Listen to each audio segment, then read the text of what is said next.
आदमी एक गांव में रहता था। जैसे कि ज्यादातर पैसे वालों का होता है, इस धनवान सेठ को भी अपने पैसों का बहुत घमंड था। वह जिस गांव में रहता था, वहां पर ज्यादातर लोग किसान थे।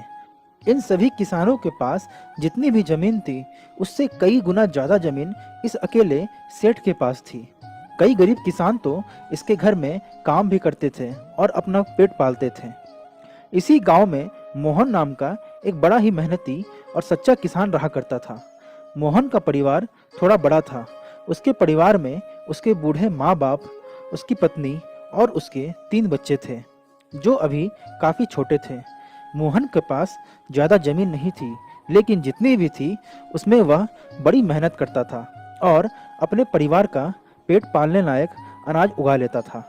यह देखकर बाकी सभी किसान हैरान रह जाते थे कि कोई किसान कैसे इतनी सी जमीन में इतना ज्यादा फसल उगा सकता है। एक वर्ष उस गांव में काफी ज्यादा बारिश हुई, जिसके चलते कई किसानों की फसलें बर्बाद हो गई, जिसमें से एक मोहन भी था। अब मोहन धर्म संकट में पड़ गया, क्योंकि उसके परिवार में उसके अलावा कोई और भी कमाने वाला था ही नहीं, और अपने परिवार को भूखा मरते हुए वह कैसे देख सकता था। वह जानता था कि इस गांव में अगर कोई उसकी मदद कर सकता है तो वह है वही घमंडी सेठ, जिसने गांव के अन्य गरीब किसान को या तो कर्जा दिया है या तो अपने यहाँ काम पर रखा हुआ है। हाथ पर हाथ धरे बैठने के रहने की बजाय उसने इस सेठ के पास जाने का फैसला किया। एक दिन उनके पास पहुंच गया। सेठ के पास पहुंचकर मोहन बोला, सेठ जी, आपकी बहुत मेहरबानी होगी अगर आप मुझे अपने खेतों में काम करने का मौका दे या फिर थोड़ा सा कर्जा दे दे, जिससे मैं अपने खेतों में कोई फसल उगा सकूं, या तो फिर आप मुझे कोई नौकरी दे दें ताकि मैं अपने परिवार को 2 वक्त की रोटी खिला सकूं। घमंडी सेठ को उसकी इन बातों से कोई मतलब नहीं था, लेकिन गांव के सारे लोगों की तरह वह भी यह जानता था कि मोहन कितना मेहनती है और वह जिस भी खेत में काम करेगा वहां की फसल वह दुगनी तरीके से उगा सकता है। सेठ ने सोचा, अगर मैं इसे पैसे उधार देता हूँ तो शायद यह इस स्थिति में नहीं है कि वह मुझे पैसे वापस लौटा सके, लेकिन अगर मैं इसे अपने खेत में काम करवाता हूँ तो मुझे जरूर दुगना मुनाफा होगा।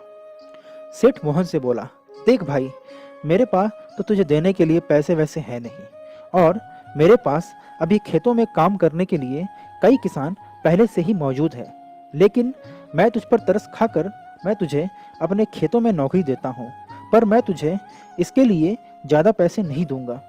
बाकी किसानों को मैं 300 रुपये देता हूँ, मैं तुझे 200 ही दे पाऊंगा। मरता क्या ना करता।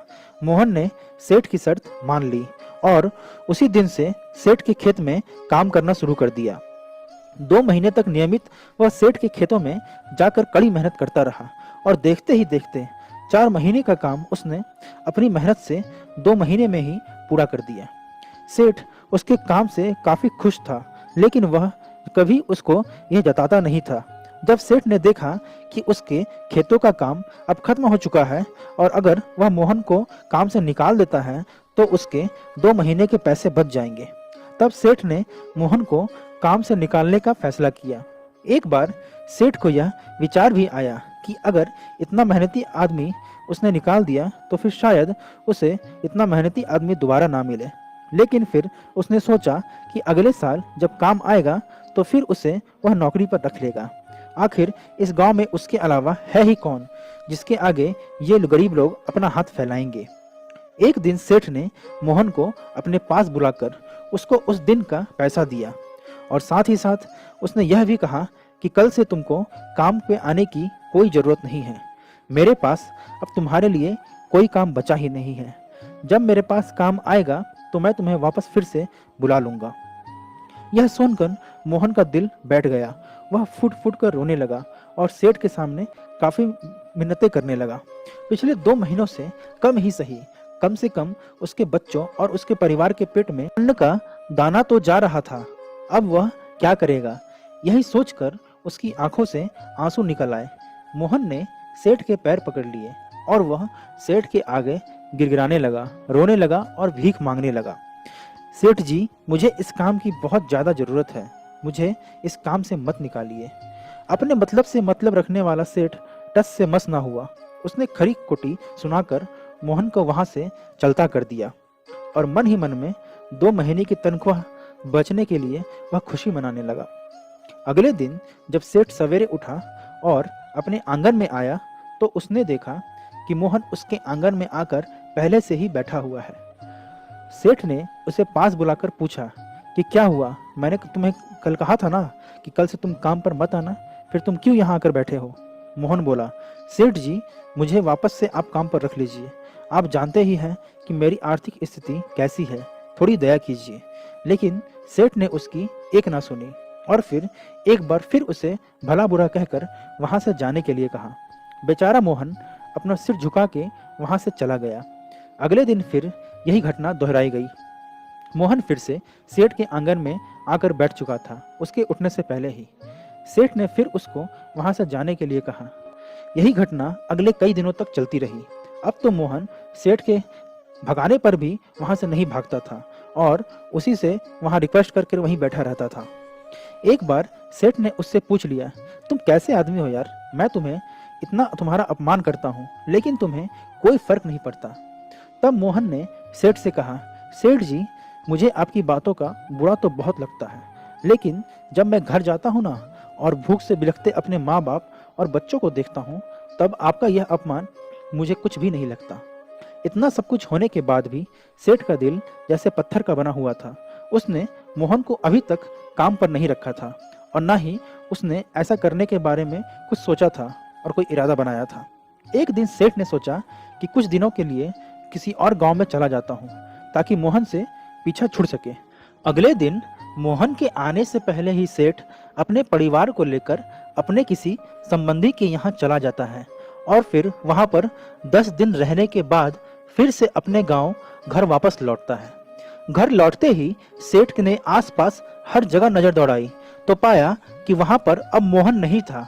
सेठ ने सोचा, मेरी तरकीब काम कर गई, लगता है मोहन से अब मेरा पीछा छूट गया है। हालांकि अब सेठ के द्वार पर मोहन नहीं बैठा था, लेकिन मोहन का विचार अभी भी सेठ के मन में घर कर बैठा था।